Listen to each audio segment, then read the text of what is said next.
আপনারা হাল্লা চিল্লা না করে বসে যান। রফিকুল 10 মিনিটের ভিতরে এসে যাবো, হেলিকপ্টার নিয়ে আসতেছে।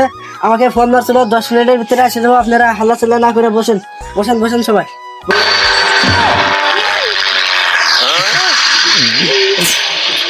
আমাদের জিন্দাবাদ জিন্দাবাদ ইনকিলাব জিন্দাবাদ জিন্দাবাদ ইনকিলাব জিন্দাবাদ। আপনারা হাল্লা চিল্লা করেন না, বসেন সবাই বসেন বসেন।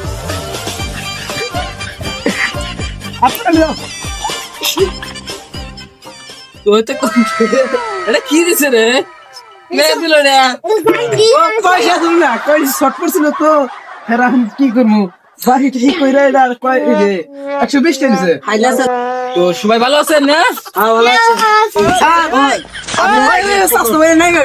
ওই যাই ওই ঘুরে টলো মানে মেলেন্দ্র ঘুরে না যাচ্ছে গেছিলাম তো নিয়ে দিলাম। আসসালামু আলাইকুম। আমি 5 বছর এমএলএ আছিলাম, তারপরে আমি একটা 10 লাখ টাকার কাম দিছিলাম, একটা ঘর দিছিলাম। ঘরটা তো ভালো আছে? না ভালো ভাই, ভালো না? কি হয়েছে ঘরে? ভাইয়ে গেছে। ভেঙে গেছে? ধরে আছে ভাইয়ে।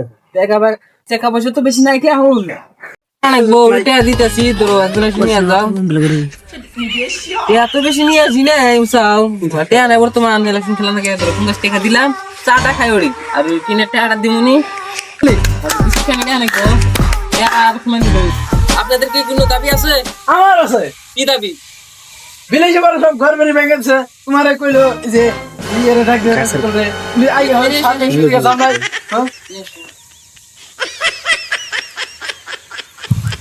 50 টাকা দিলাম তাও কি কইবে না উৎসাহ এই কথা লিখে না তুমি রাখো চুপ রাখো। ওগো আর দিন ভোর সাথে আপনাদের দাবি আছে? ভোট দিবার একটা শর্ত আছে যে গরিব মানুষের সাহায্য করা লাগবে। গরিব কি খাইতেছে না না খাইতেছে যে সপ্তাহটা লাগবে। নেতা বেরসাইনি নেতা তো বানাতেছি।